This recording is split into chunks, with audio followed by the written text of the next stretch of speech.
Chapter 5 Summer Storms and Power Plays Polo's POV. The midsummer barbecue at the Phi Delta House was supposed to be a showcase, a display of our brotherhood, our success, our dominance on campus, but all I felt was this gnawing frustration, this electric hum of anxiety that had nothing to do with beer pong or recruitment, and everything to do with Daphne. The lawn was packed. Edison lights strung between the trees cast a warm glow, the air thick with the smell of charcoal burgers and that sweet cloying scent of 100 different perfumes and colognes. The DJ was blasting some generic house music, the bass a physical vibration that usually got my blood pumping, but tonight it just grated on my nerves. I went through the motions, slapping backs, laughing at jokes I didn't hear, accepting the fawning admiration of a couple of sorority girls who smelled overwhelmingly of vanilla and desperation. Normally, this was my element. I was the king of this castle, the alpha of this pack, but tonight the crown felt heavy, the gold tarnished. My eyes kept scanning the crowd, searching for a glimpse of dark curls, a flash of that blue dress. She'd said she might come, and that might was a tight knot of hope and dread in my stomach. Leander, ever the perceptive giant, noticed my distraction. "You're not even trying to pretend to enjoy yourself, man," he boomed, clapping me on the shoulder hard enough to rattle my teeth. "Just thinking about Rush," I lied, forcing a smile. "Got a lot riding on this year." Leander grinned. "We always do, but hey, we're Phi Delta Gamma, we got this," he gestured around at the party, at our brothers, at the general atmosphere of controlled chaos and camaraderie. "Look at this, Polo, we built this. This is more than just parties and girls, it's a family, it's something to be proud of." And he was right. There was something special about the bond we shared, the loyalty, the support system. We weren't all Zephs, obsessed with status and conquest. We had guys like Orpheus quietly sketching in the corner, a genuine artist with a soul that saw beyond the surface. We had Eros. While he was a bit of a playboy, he was always upfront with the girls, and under his cool, calm exterior beat a heart of gold, always ready with a kind word or a helping hand. We had Leander, a mountain of muscle with the emotional intelligence of a golden retriever. We did good things too. The charity work, the community outreach, the scholarships we funded, it wasn't all bullshit. But tonight even that knowledge couldn't quite dispel the cloud of unease that hung over me. It was Zeph, of course, and Daphne. Then I saw her. She was standing near the edge of the crowd, talking to Riv, her blue dress a splash of vibrant color against the muted tones of the party. Relief, sharp and intense, flooded through me, followed immediately by a surge of possessive desire so strong it almost knocked me off my feet. I started towards her, but then I saw him. Zeph, he'd cornered her, his body language aggressive, predatory. He was leaning in close, talking rapidly, his hand on her hair, her shoulder, her waist. Daphne looked trapped, her shoulders were tense, her expression a carefully constructed mask of politeness, but I could see the discomfort, the flicker of fear in her eyes. My blood turned to ice, my fists clenched. The primal urge to protect, to destroy anyone who tried to take what was mine, surged through me. I moved faster, pushing through the crowd, ignoring the greetings, the calls of my brothers. All that mattered was getting to her. As I approached, I heard Zeph's voice, slurred with alcohol, and dripping with a slimy, possessive tone I'd heard him use on countless girls before. "Come on, flower girl," he was saying. "Don't be like that, I know you want to have some real fun. Ditch the Ice King and come with me, I'll show you a good time." Daphne recoiled, her eyes flashing with anger and disgust. "I'm not interested, Zeph," she said, her voice tight and controlled, but I could hear the tremor beneath it. "Leave me alone." "Don't play hard to get," Zeph sneered, his hand shooting out and grabbing her wrist. "You're at our party, you owe us some entertainment." That was it, I saw red. I reached them in 3 long strides, shoving Zeph away from Daphne with a force that sent him stumbling back. "Get your fucking hands off her," I growled, my voice low and dangerous, all pretense of civility gone. I reached them in 3 long strides, shoving Zeph away from Daphne with a force that sent him stumbling back. "Get your fucking hands off her," I growled, my voice low and dangerous, all pretense of civility gone. Zeph glared at me, his face flushed with anger and humiliation. "What the hell, Reyes," he spat. "She's fair game, you said so yourself." "She's not game, Zeph," I said, my voice shaking with rage. "She's a person, and you will treat her with respect." "Respect?" Zeph laughed, a harsh, ugly sound. "Since when do you care about respect, Polo? You're just jealous because I saw her first." "You didn't see her, Zeph," I said, stepping closer, my body towering over his. "You saw a conquest, a trophy. You don't even know her name." I put myself between him and Daphne, a physical barrier. "Oh, I know her name," Zeph sneered. "It's easy lay, right? Or is it desperate for attention?" Before I could react, before I could unleash the fury that was boiling inside me, Riv stepped forward, her eyes blazing. "You are unbelievable," she said to Zeph, her voice dripping with contempt. You are a pathetic, insecure, misogynistic pig, and you need to back the hell away from my friend. Zeph scoffed, but I saw a flicker of uncertainty in his eyes. He was outnumbered, outmatched, and he knew it. Apologize, Zeph, I said, my voice dangerously quiet. Apologize to Daphne, now. He hesitated, his pride warring with his self-preservation. Finally he mumbled a grudging, insincere apology, his eyes still filled with resentment. Go cool off, Zeph, I said, my voice leaving no room for argument, and stay away from her.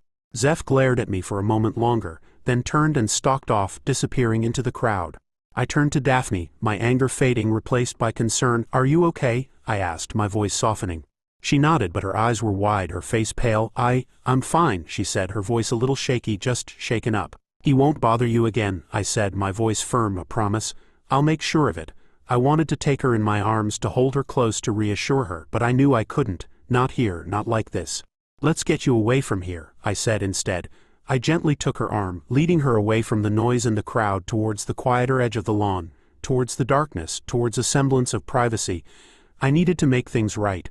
I needed to show her, to prove to her that not all of us were like Zeph, that I wasn't like Zeph, that the brotherhood I valued, the values I claimed to represent, meant something, and that she meant something, something more than I could even understand yet. The fire was burning, and tonight Zeph had just poured gasoline on the flames. We walked in silence for a few minutes, the sounds of the party fading behind us, replaced by the chirping of crickets and the rustling of leaves in the night breeze. I could feel Daphne's tension, the stiffness in her posture, the slight tremor in her hand where I still lightly held her arm. I wanted to say something, to reassure her, to apologize again for Zeph's behavior, but the words seemed inadequate, hollow. We reached the edge of the lawn, where the shadows were deeper, the Edison lights casting a soft diffused glow. I stopped, turning to face her. The moonlight illuminated her face, highlighting the delicate curve of her cheekbones, the fullness of her lips, the lingering traces of fear and anger in her eyes. He's not usually like that, I said finally, the words sounding lame even to my own ears. It was a weak excuse, a pathetic attempt to salvage the situation, to defend the indefensible. Daphne gave a small humorless laugh. He seemed pretty comfortable being a jerk, she said, her voice tight. I winced. She was right. He was out of line, I said, my voice firm, way out of line, and I'm really sorry, Daphne. I know that doesn't excuse it, but I trailed off, frustrated by my own inability to articulate the complex emotions swirling within me. The anger at Zeph, the guilt, the shame, the overwhelming desire to protect Daphne, to make her feel safe. It's not your fault, she said, her voice softening slightly. She looked at me, her eyes searching mine. You stood up for me. You defended me. There was a hint of surprise in her voice, as if she hadn't expected it. Of course I did, I said, my voice rough with emotion. I wouldn't let anyone hurt you, Daphne. Not Zeph, not anyone. The words were out before I could stop them, a raw, honest declaration that surprised even me. She looked away, a blush creeping up her neck. It's just, I'm not used to it, she said quietly. I'm used to taking care of myself. I know, I said, gently touching her arm, feeling the warmth of her skin beneath my fingertips, but that doesn't mean you have to always do it alone. We stood there for a long moment, the silence between us charged with unspoken emotions. The air felt thick, heavy, electric. I could smell the faint scent of her perfume, that intoxicating mix of vanilla and something earthy, something wild that drove me crazy. I wanted to kiss her, to hold her, to erase the fear and anger from her eyes, to replace it with something else, something softer, something warmer. But I held back. I knew I had to tread carefully. I'd pushed things too far before, let my desire, my possessiveness get the better of me. I needed to show her, to prove to her, that I was different, that I respected her, that I valued her as more than just a conquest. Look, I said, breaking the silence, Phi Delta Gamma, it's not all like Zeph. He's an exception, a bad apple. We have our problems, sure, but there's more to us than parties and that kind of bullshit. I told her about our community service projects, about the scholarship fund we'd established, about the mentorship program we ran for underprivileged kids. I talked about Leander's unwavering loyalty, about Orpheus's quiet wisdom, about Eros's surprising empathy. I talked about the brotherhood, the bond that went beyond blood, the sense of belonging, of purpose that I'd found within the fraternity. I wanted her to see the good, the positive aspects, the things that Zeph in his selfishness and cruelty had tarnished. I wanted her to see me, the real me, the man beneath the surface, the man I was trying to be. Daphne listened, her expression softening, her eyes losing some of their guardedness. I know, she said finally. Riv, they've told me about some of the good things you guys do, and Orpheus, he seems really nice. He is, I said, smiling, he's the best of us. We talked for a while longer, about her art, about her dreams, about her frustrations with the sculpture. I listened, truly listened, offering encouragement, asking questions, genuinely interested in what she had to say. I told her about my own struggles, about the pressure to follow in my father's footsteps, about the feeling of being trapped by expectations. It was the most honest, the most vulnerable I'd been with anyone in a long time, and it felt good, liberating. As the moon climbed higher in the sky, casting long shadows across the lawn, I realized I was falling for her, hard, and it scared the hell out of me. I should go, Daphne said finally, her voice a soft whisper. Yeah, I said reluctantly, me too. Thank you, Polo, she said, her eyes meeting mine, for everything, for tonight, for being different than I expected. Thank you, I said, my voice sincere, for giving me a chance, for seeing something more. I leaned in, my hand gently cupping her cheek, my thumb brushing against her skin. I hesitated, giving her the opportunity to pull away, to stop me, but she didn't. I kissed her then, a soft lingering kiss that spoke of a connection deeper than just physical attraction. It was a kiss that promised more, a kiss that sealed a bond, a kiss that changed everything. When we finally broke apart, both of us breathless, the world seemed to have shifted on its axis. I reached up and gently brushed a stray strand of hair from her face. My fingers lingered, tracing the delicate curve of her cheekbone. Then, with a sudden impulse, I slipped my hand into her hair, gently tugging on a loose strand. It came away easily, a small, delicate blue ribbon that had fallen from her hair.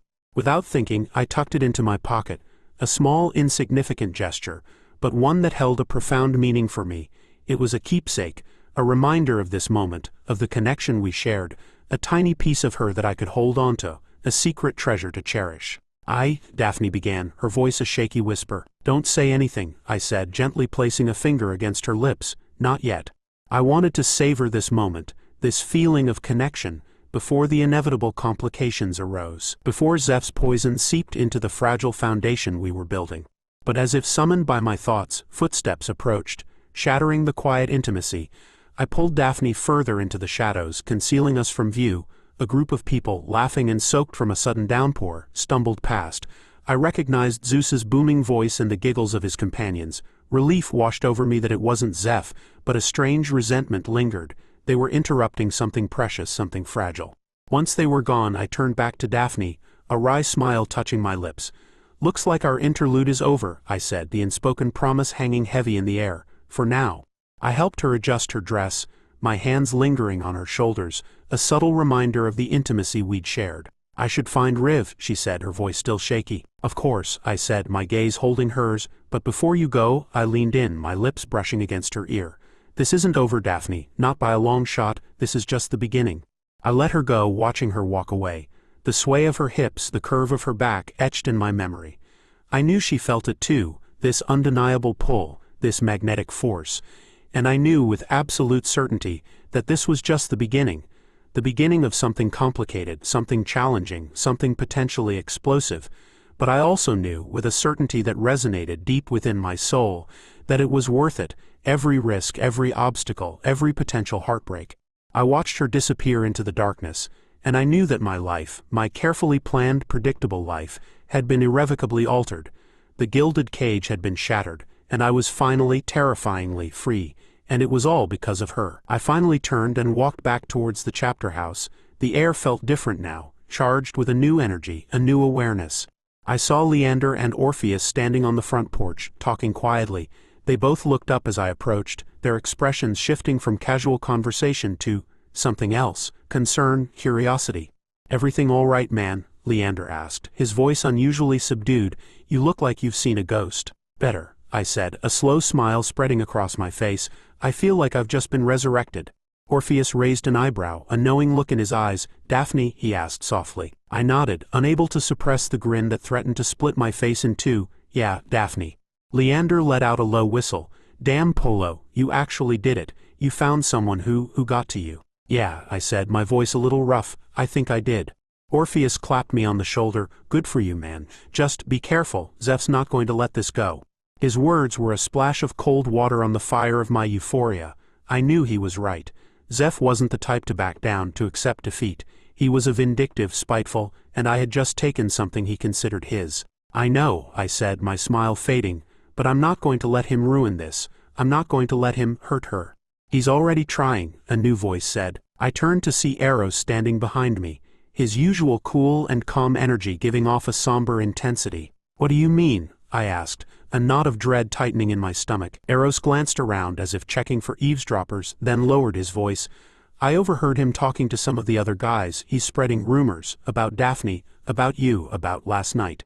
My blood ran cold. What kind of rumors? Eros hesitated, then said, he's saying she's a gold digger, that she's only interested in you for your money, your status, that she's sleeping her way to the top. They winced, clearly uncomfortable relaying the information. And he's saying that you're obsessed with her, that you're neglecting your duties as president, that you're losing it.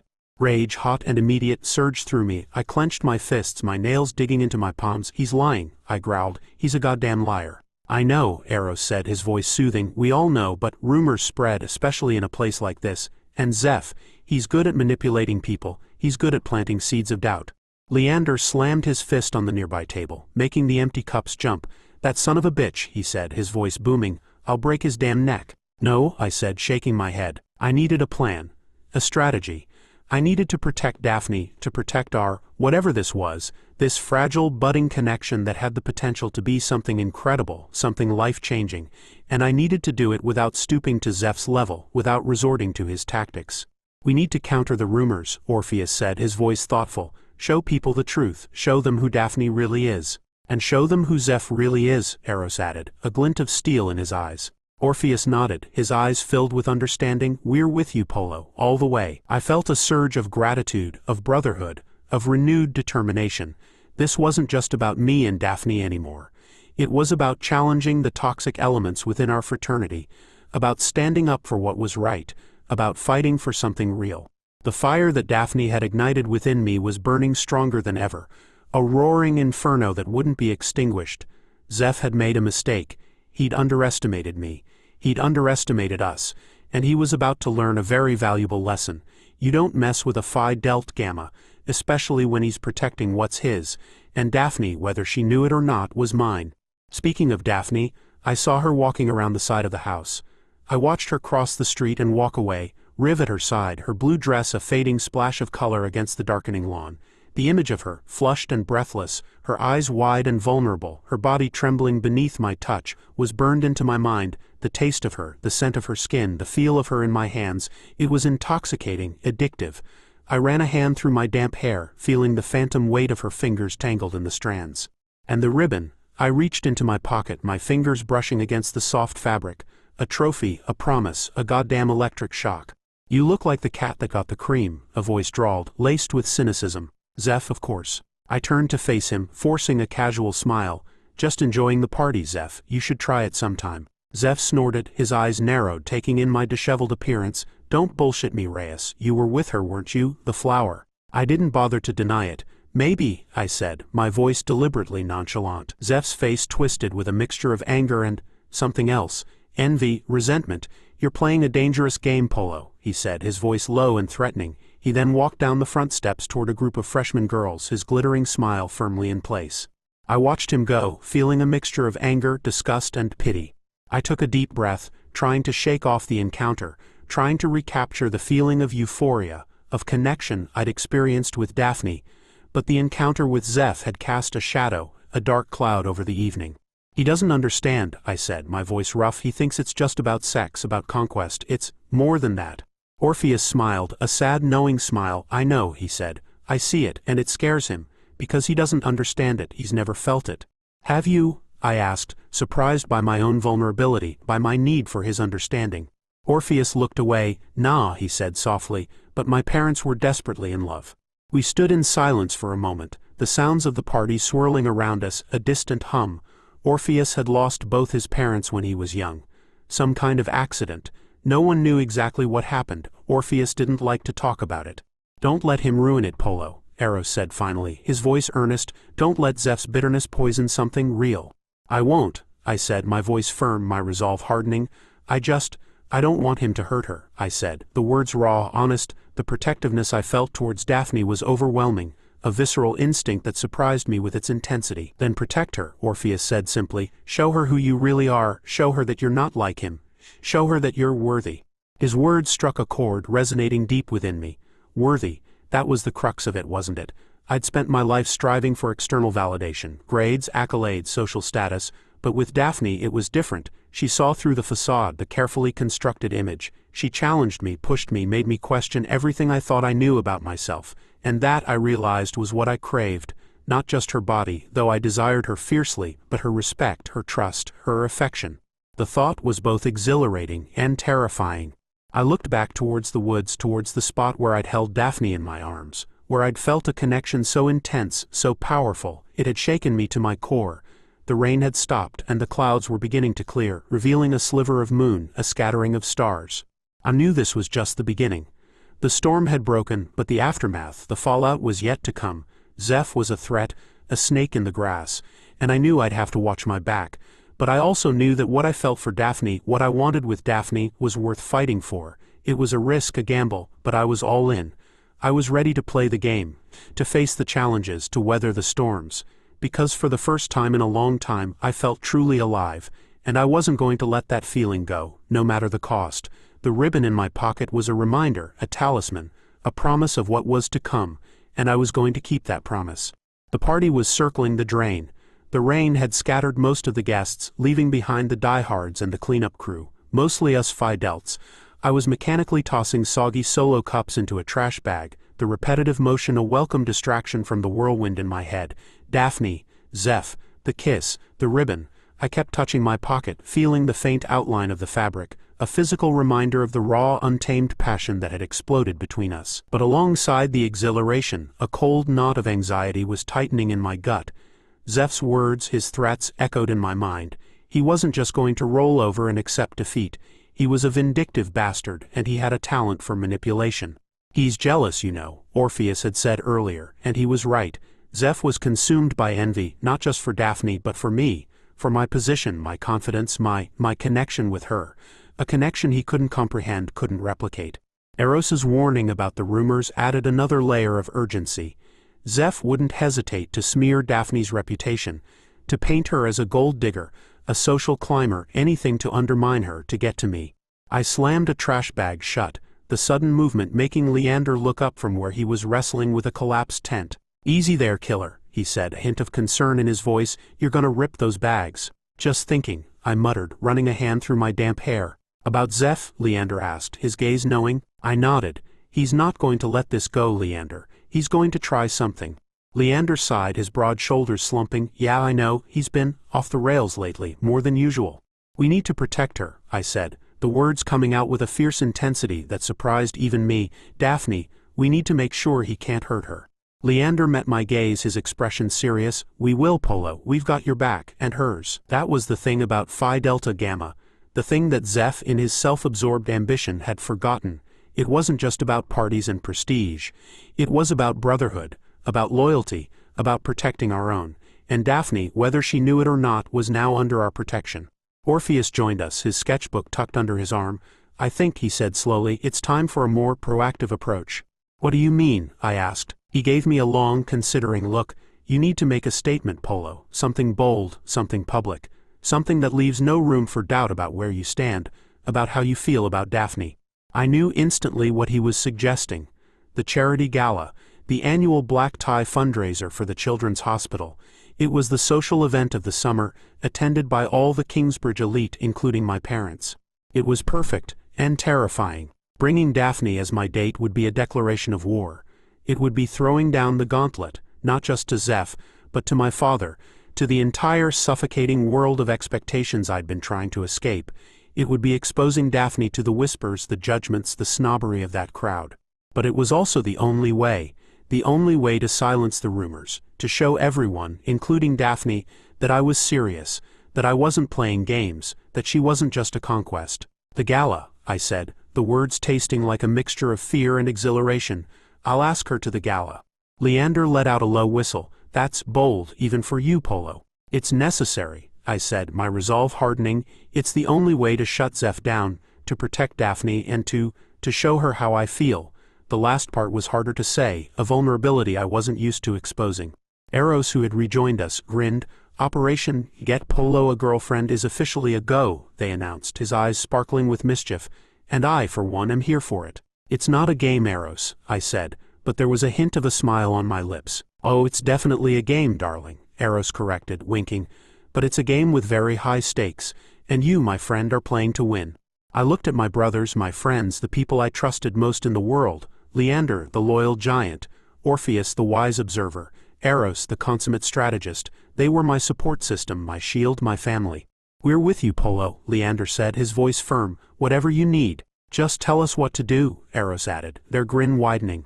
I nodded, feeling a surge of gratitude, of determination. This wasn't just about me and Daphne anymore. It was about us, about the kind of men we wanted to be, the kind of brotherhood we wanted to represent. Okay, I said, my voice clear and strong, here's the plan. As I outlined my strategy, a sense of calm settled over me. The fear, the anxiety, didn't disappear completely, but it was tempered by a newfound confidence, a sense of purpose. I knew this wouldn't be easy. There would be challenges, obstacles, resistance. But I also knew that I wasn't alone. I had my brothers, and I had Daphne. Or at least, I hoped I had Daphne. I still needed to convince her to go to the gala with me. And after tonight, after Zeph's outburst, after the intensity of our encounter, I wasn't sure where I stood. But I was going to find out. Tomorrow, I was going to lay it all on the line, my reputation, my future, my heart. The ribbon, still tucked safely in my pocket, was a reminder of the stakes, a reminder of the fire that burned between us, and I was ready to play with fire. I was ready to risk it all, for her.